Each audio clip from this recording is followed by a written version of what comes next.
This GeekWire podcast is brought to you by BECU. Stay tuned to the break as Brian Westbrook interviews BECU's Stacy Black for today's Money Hack on how to stop living paycheck to paycheck. For more money hacks, check out geekwire.com/BECU.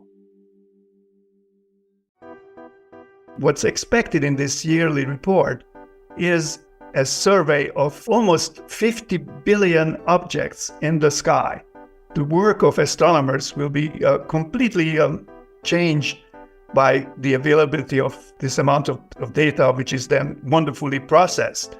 And the number of theories that can be tested and the amount of creativity that will be unleashed is something that everyone should be looking forward. Welcome to GeekWire. I'm GeekWire co-founder Todd Bishop. Charles Simonyi is known in the tech industry for his work at Microsoft. He played a leading role in creating Word, Excel, and other programs back in the 1980s. He rejoined the company in 2017 with its acquisition of his startup, Intentional Software. But he's had a long-time fascination with space. He took 2 trips to the International Space Station in 2007 and 2009. And he helped to fund a long-awaited new space survey telescope in Chile that bears his family's name.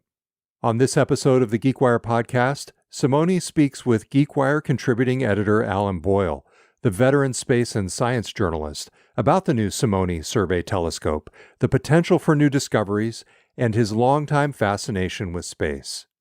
Here's Alan. It's been more than 15 years since Charles Simonyi pledged $20 million to give a boost to a project known as the Large Synoptic Survey Telescope. Now that project is known as the Vera C. Rubin Observatory, with an 8.4-meter telescope called the Simonyi Survey Telescope. I've been covering Charles and the telescope project starting with that first news story about the pledge. So the first question I asked was, how does it feel to see the endeavor that he backed all those years ago come to completion with a telescope that's named after him? Alan, it's great to see you and get to see you again, and very kind of you to remember how long this project took. And it's a little bit like starting a company and being there at the very beginnings. It's a very exciting time, and it was a long and exciting process. Not everybody gets a next-generation telescope named after them. The idea of naming it the Simonyi Telescope, it's a great honor to have the possibility to get such a naming. And the idea was to create something that carries the family name. And I was more thinking about my dad, Simonyi. He was a professor at Budapest University. And his work in popularizing science, to make science understandable to the great public. And in particular, he wrote a wonderful book called The Cultural History of Physics, which is available now in English at Amazon. And he's writing about the history of science, and in particular astronomy, the great steps in both in the experimental side and in the theoretical side. So this particular telescope is just an amazing step forward in that progress of astronomy. In 2009, I quoted Charles as saying that the Simonyi Survey Telescope would see more data in its first week than all the data from all the telescopes that humanity had built up to that point. A lot of new telescopes have come online since that story came out, but this telescope is still something special. I asked Charles what we can expect to see from the Rubin Observatory. The way to think about the Survey Telescope, and which is basically a data source, but more importantly, the Rubin Observatory, which is a data processing and a publishing enterprise, is that it's a little bit like a publishing house. One of the main products of the enterprise will be a yearly report.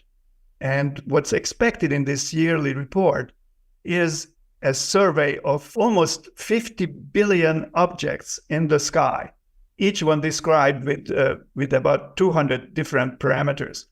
And among these 50 billion. I mean, it's half of them are galaxies, half of them are stars in our galaxy, and maybe between 5 and 10 million of them will be objects that are part of our solar system, which is an enormous number.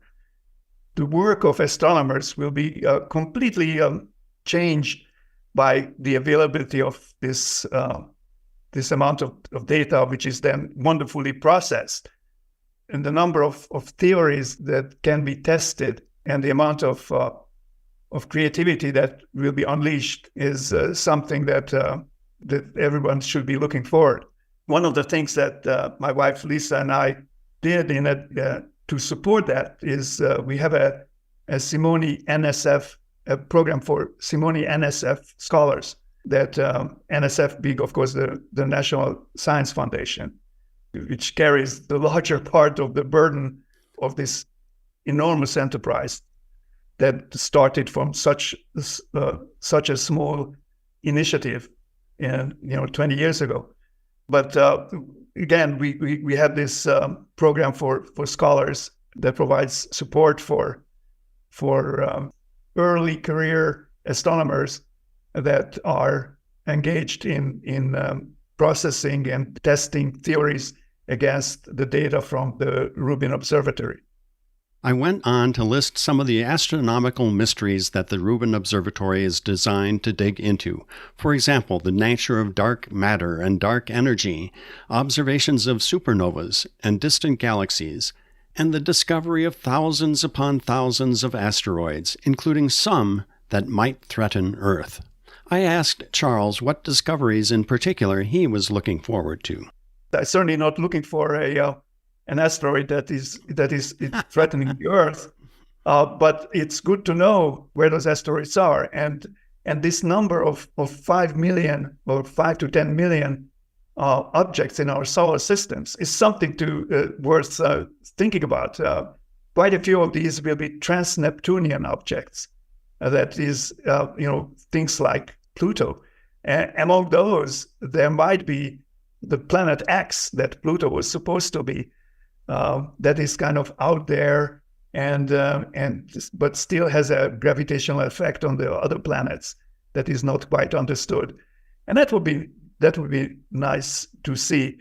I mean, I can kind of see that the appointment of Pluto has been changed somewhat because there are so many objects that are like Pluto that it's kind of hard to use names for them other than numbers or just entries in this computer list of 5 million items. But at the same time, I think that Pluto should be called a planet emeritus because it has been a planet for so long. I think that should be acknowledged. So to me, Pluto is a planet emeritus. However, you can't have 5 million planets. That really wouldn't make sense. In a way, modern science has to do with data more than before. When we look at high energy physics, for example, it's when the Higgs boson was found, it's not like somebody pointed at some flash on some sensor and said, "Oh well, there's the Higgs boson just went by." It was nothing like it. They had to go through literally billions and billions of data points, and there was a curve that was getting a better and better shape. And at one point, they said, "Okay, now we reached 5 sigma, so there's the Higgs boson." I think that, interesting enough, astronomy is now a picture of it's very much a mirror of physics. It's the Big Bang explains about the elementary particles, and it's in a way it's physics writ large, but in a way very much connected to the physics of the quarks and below. So it all has to do with data, and another place where data comes in is for example supernovae. Of course, the dark matter is still a big puzzle, and it's worth noting that Vera Rubin was very instrumental in proposing or noticing the pattern of galaxy rotation that created this issue of the rotational problem. Why don't galaxies just fly apart? What keeps them together? And that there's not enough mass, or visible mass at least, in a galaxy that would explain the kind of rotation that was first observed by Vera Rubin. It's also interesting that Dr. Rubin had to do her own observations and theories together, because nobody would do the observations for her. So the experimentalists and theoreticians were historically pretty much the same person, and that's true ever since. I mean, if you look back, Tycho Brahe and Kepler. Again, there we talk about somebody who was making measurements, Tycho Brahe, and Kepler, who then used those measurements to create the foundational theories of orbits of planets, the three laws that explain the motions of at least describe rather the motions of planets, which then Newton later used to explain them using the theory of gravitation.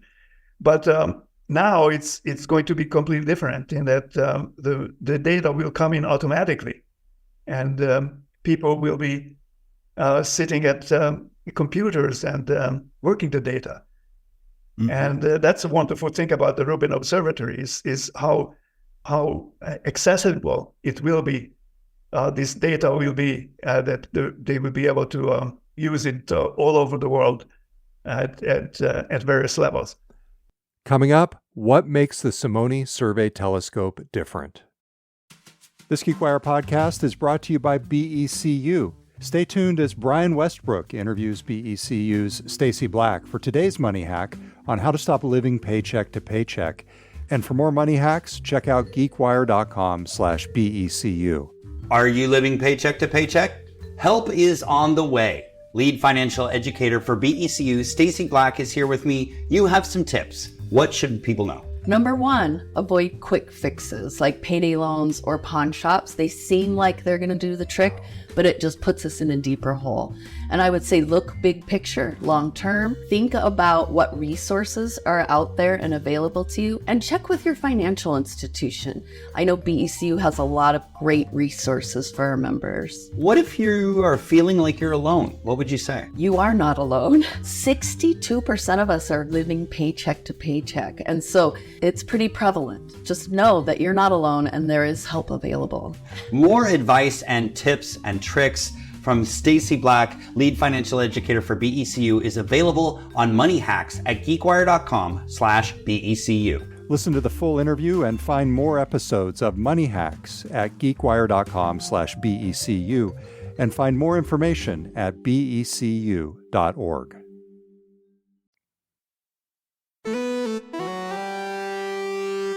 Let's return now to Alan Boyle's conversation with Microsoft software architect Charles Simonyi about the new Simonyi Survey Telescope at the Vera C. Rubin Observatory in Chile. Charles said the Rubin Observatory will serve as an early warning system for other observatories.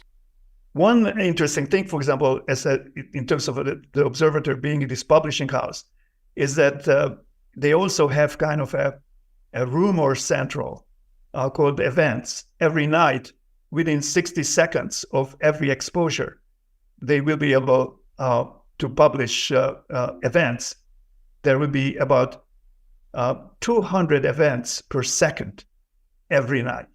Wow. And of course, this is just raw changes in the sky. That typically means nothing. But there will be people who will be looking for these transitional things, especially in certain areas. So there will be these events will be filtered, and in fact, there will be a kind of a network of event distributors that then filter and in a sense resell filtered events to parties that are interested in certain things in real time. Historically, transient events have been ignored by necessity because nobody has seen them. Sometimes, of course, people notice kind of events that last for weeks or so, and as a supernova appears someplace. At the same time, it's super interesting to see a supernova right when it happens, and because the details of the explosion is so exciting. Now, the Simonyi telescope is not going to be able to give you that much data about the spectra and the specificity of that particular supernova, but it can give you the warning of the event, and you can just see all around the world, all the big telescopes that have the specific power to do that will be then focused to that interesting event. Which brings us to this issue of what's the difference between this telescope and all the other many telescopes. Some of them are called the large telescope, and then there's the humongous telescope and the very large telescope, and they all have those well, they have proper names too, but they are typically called large or very large or super large.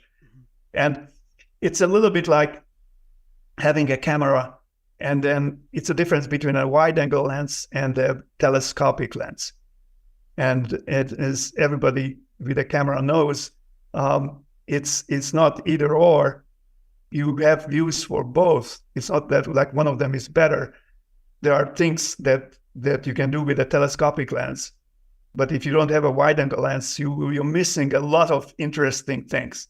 Mm-hmm. So it's the wide-angle lens that gives you the kind of the overlook, the survey. That's why it's called a survey telescope. But then when something interesting happens, or if something interesting is noticed, then there's plenty of room for the super powerful telescopic telescopes, if you will, that like the telescopic lenses. It's a new part of a total system. You mentioned that there are many telescopes that created data between the last time we talked, maybe 10 years ago and more than 10 years ago and now. But certainly the Rubin Observatory is still expected to create just much more data at a much higher, even at this wide angle, a much higher resolution. That means that they can see fainter objects. The whole supporting structure around it in terms of the computers, the storage, the processing, even the cables, fiber optic cables that have to connect the telescopes of sending terabytes of data every night to a computer center. I understand it's at Stanford, where petabytes of data will be stored for the 10 years of survey that is foreseen. And if the project is successful, I'm sure it will be extended for a longer period of time. It's a big, big, big deal. Charles has been on the scene for several phases of the construction of the Rubin Observatory, so I asked him if he had any fun stories to share about his experiences. Let me just mention how the whole thing started. There's a very important personality in this whole project, Tony Tyson. He's an astronomer, and he was a pioneer very early on in the use of charge-coupled devices, CCDs, that now we use in every camera, every iPhone, in astronomy, very, very early on. And the resolution, it was very difficult to use. The resolution was horrible, but the sensitivity was high. And in the first time they imaged through a telescope a star, they had a lot of what looked like noise in the background, which is kind of inescapable in any new situation. And they were kind of upset about the noise. Then as they made several exposures and also just letting the star wander in the focal plane, they noticed that the noise was also kind of wandering together with the stars. And they realized that that's not a noise, that's a galaxy. And until that point, until the 70s, people don't realize that, now, for example, it's obvious that out of the 50 billion objects, half of them will be galaxies and half will be stars. But at that time, nobody knew that there are many, many galaxies, or that many galaxies. Only the galaxies that were accessible to basically to film that was used to register astronomical images. Those were the ones that were counted. But there were many, many. In fact, we know now, I mean, from our point of view, there are as many galaxies that are visible to us, roughly as many stars are in our galaxy. This is the billions and billions, again, about 20 to 30 billion that we can keep track of. And we're going to be keeping track of, and they will all have their numbers and names in the computer. Anyway, so that was a big step forward, and Tony was really dreaming about making this incredible. Well, then CCDs, of course, got better and better for many reasons, both commercial reasons and scientific and other reasons. So Tony had this dream of making it accessible to the whole community, astronomical community, and through that to the scientific life of the world. So he had this dream of a survey, a very, very large survey telescope, and which then he called the LSST. And in 2004, he approached Bill Gates with a proposal to fund just the mirror. Because the mirror is the long lead time item. It takes many, many years to cast it, to have it cool down, and then to polish it and all that.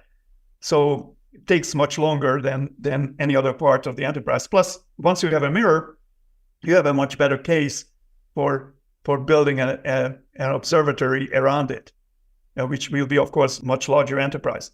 So Bill was very excited, but he also he has a lot of other philanthropic interests, as we well know, and respect. And he was kindly and very generously approached me and suggested that I put up the founding investment into this enterprise, and he joined me. So the two of us funded the creation of the mirror, and which got the ball rolling. And soon after, when the mirror become a reality, NSF had a much easier time in raising the funds in Congress, and which now it's nearing $1 billion. It was a fast-growing company, if you will. Charles had a great story to tell about the casting of the telescope's mirror. The casting of the mirror was very interesting. The way they cast these big astronomical mirrors. Oh, by the way, it's done in Arizona under the stands of their football stadium, which seems like a tradition. The first nuclear reactor was, of course, under the stands of maybe it wasn't, but anyway, they were under the bleachers in some sports arena at University of Chicago. Anyway, so there's this big casting enterprise right under the bleachers. It consists of a giant rotating furnace. Well, it's not that giant. It's about 8 meters plus in diameter, and it rotates so that it's a furnace because you want to melt the glass, the special glass that they use. Comes from Japan, made by artisans, interesting enough, in small chunks, kind of fist-sized chunks of highly specialized glass. And then they rotate it so that the surface becomes not a flat surface, but a parabolic surface, which approximates much closer to the surface that they want to achieve at the end. It just makes the grinding of the actual shape that much easier. So the whole thing rotates, and it's and everything is very hot, and people are piling in the tons of these wonderful pieces of glass. So it's a great experience. And then of course it's spinning for weeks, and it's cooling down slowly, and so on and so forth. The telescope's mirror is nothing like the mirror in your bathroom or a lens in your camera. It's not like a lens. It doesn't have to be transparent. The glass is just a very stable strong and easy to grind and keeps its shape. So it is basically defines the shape of the mirror. The mirror itself is a tiny layer of aluminum, of all things. It turns out that aluminum is the best for this purpose. Of course, you could use gold if that were necessary, and it might be necessary in some specialized instruments. But aluminum turns out to be the best reflecting material, which then applied to the precise surface in a vacuum chamber. And the vacuum chamber goes with the mirror, by the way, because that surface is so thin, and when it gets dirty, it's exposed to the elements, of course, and dusty and dirty. They simply rub it off and put a new layer of mirror or aluminum on the top of what's called a mirror. So that was the mirror, and then of course the grinding is a complicated process. It's good to know that the big mirror, the 8-meter mirror, actually is 2 mirrors together. The total optical system has 3 mirrors. The mirror number 1 is the 8-meter mirror, and then there's the second mirror is a special mirror that is quite a bit smaller. That's at the top of the telescope. And then the third mirror is actually the inside of the first mirror. So the same blank of glass has 2 different surfaces ground into. The number 1 mirror surface has a donut shape, and then the inside is is at a different curvature, which is the third mirror in the system. So it's actually 2 mirrors in one blank. And the grinding, of course, is done by computerized tools these days, and always checked with lasers for the exact measurement. It's a very careful work. And one day we got a phone call that somebody dropped a tool. Oh my God! On the ground mirror, and of course the first thought was that, oh, I hope the person was fired, which is a horrible thought. But it turns out that the person was kind of the most important and best equipped person. So it was a unfortunate accident that turns out that it doesn't hurt at all. You simply plug the hole with epoxy, and because the mirror kind of counts as a whole in collecting information and having 1/millionth of its surface be less than totally perfect, and in fact it's as perfect as anything with the epoxy in it, is not going to make any difference. So learn something about that too, is that accidents happen and they don't stop progress.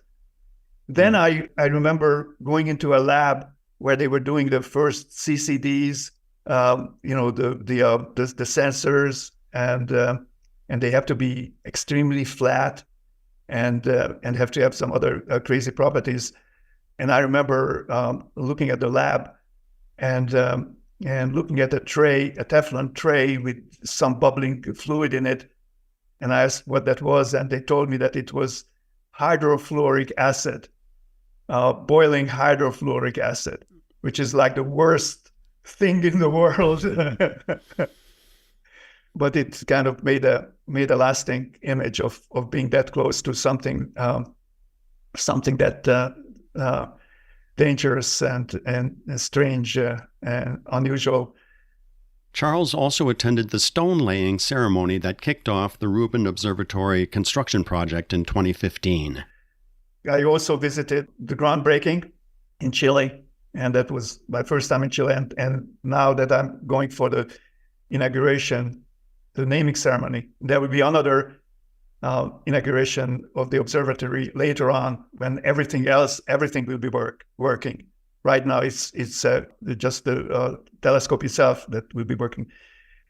Anyway, the groundbreaking is just like any other big construction project. The difference is just the wonderfulness of the place in Chile. They have essentially a park, a national park that is reserved for astronomy. There must be, I don't know, at least 40 or 50 telescopes within that park. And the special feature of the park, of course, is that there's no light pollution. The closest city, La Serena, is think about 100 kilometers away, and people don't drive at night, and there are precautions in the whole area is to keep the light pollution to the minimum. And of course, the only people there are people that are associated with the various telescopes, and they definitely respect the need for the conditions of respecting the purpose of the place. When I say that there are 40 telescopes there, I'm saying that there are 40 big telescopes, but each telescope has a number of small telescopes next to them. So it's it's a wonderful place. Coming up, Charles Simonyi reflects on his own experience in space. Does Compute, the new podcast from Carnegie Mellon's School of Computer Science and GeekWire Studios, explores how computer science is building useful stuff that works. Innovations shaping healthcare, AI, climate solutions, and more. Featuring top experts, Does Compute reveals real-world impacts, no coding required. Download the podcast or watch the Season 1 videos at geekwire.com/doescompute. Let's get back to Alan Boyle's conversation with Charles Simonyi about the new Simonyi Survey Telescope. Charles turned into a super geek when he talked about the LSST camera that will capture the telescope's images. This camera is by far the biggest camera in the world. It has a capacity of I think 3.9 gigapixels in its focal plane. It's about I would guess about 2 feet by 2 feet, kind of a flat surface. It's not a single chip, but it's chips that are carried by rafts that are incredibly precisely aligned with each other. They operate at liquid nitrogen temperatures in vacuum. The camera itself includes a couple of corrective lenses. Some of them are, again, the biggest lens in the world. There are 3 lenses, and the third one is also serves as the vacuum seal for the sensor. There's a crazy mechanical device in between some of the lenses that can change the filters without stopping the operation. So they can put 5 filters in there, but even the 5 filters will be changed from time to time to explore different wavelengths. It's a fantastic device. There's a lot of thought gone into the sensor itself. It how much, for example, it has to be cooled, and it has to be at again very low temperatures, but it generates a lot of heat because getting the bits out from that big a plane is a very complex problem in itself. There are about 4 seconds left between exposures to be ready for the next exposure, 15 seconds exposures, and then that just collecting photons. Then the bits from the sensor have to be removed, and the whole assembly, the whole telescope has to be repositioned to the next area in the sky. And by the way, this is just to give you an idea of how wide angle it is. What does it mean to be a wide angle telescope? It's different than a wide angle lens where you can see the whole room. If you look at the moon on the sky, if you put 50 moons next to each other, kind of in a bunch, not in a line, but just in a bunch, an area that covers 50 moons, that would be one exposure. So that's quite a bit of the sky. Mm-hmm. It's about 10 square degrees of area in the sky that is observed for 15 seconds, and then you go to move over essentially 3 degrees, because it's 3 degrees on the side makes 10 square degrees, and move over 3 degrees, and then that move is a very critical part of the observation, because the whole thing gets moving and then it has to settle down for the next exposure. You cannot just move and stop. When you stop, things kind of shake around a little bit. And not only that, but everything kind of bends differently as the structure turns in different directions. So it has to be aligned. And there's a dynamic alignment before an exposure. There's no alignment during exposure, like in some telescopes. You can do that to, dynamic alignment to, for example, to accommodate disturbances in the atmosphere or something like that. But that's not done in here. It would be impractical to do that. However, the focus is reset after each movement of the telescope using special sensors at the edges of the wafer that are serving that purpose. The Simonyi Survey Telescope isn't Charles's only connection to the final frontier. He's the only person in the world who has paid his own way to the International Space Station twice, once in 2007 and then again in 2009. So I just had to ask whether he ever thought about taking another trip to space, perhaps this time with his family. Yes, I think going to space again is a possibility. I'm not sure if my family would like to go, but maybe they will.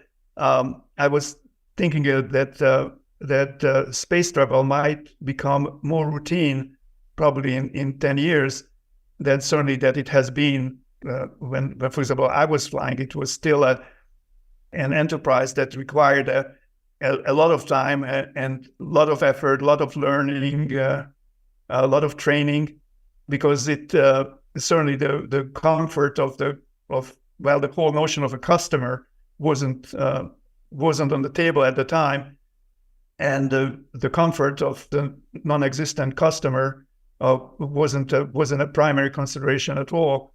In some ways, that made it a very attractive proposition for someone like me that wants to know the details in a level that makes the experience more interesting. However, there are of course great elements of space flight. Is the observation of the Earth in a kind of the overlook that you get in terms of every 90 minutes seeing day and night, and seeing the winter and summer, seeing the northern latitudes and the equatorial region, and see the seas and the land, all in a very rapid progression. That's really wonderful. And of course, the experience of weightlessness itself is a interesting and I have to say very pleasant sensation. And people might want to experience that in comfort, just like and safety, just like we expect that to happen in a trip to a foreign land today. So I think that will happen, and if my family is interested, I would certainly join and maybe even point out some interesting details. Well, if this thing with Microsoft doesn't work out, you can always be a space tour guide. So that I kind of like that idea. Charles Simonyi, the tour guide. Thank you so much, Charles, for sharing your views on the Rubin Observatory and the telescope that bears your name and all things space-related. Really appreciated the chat.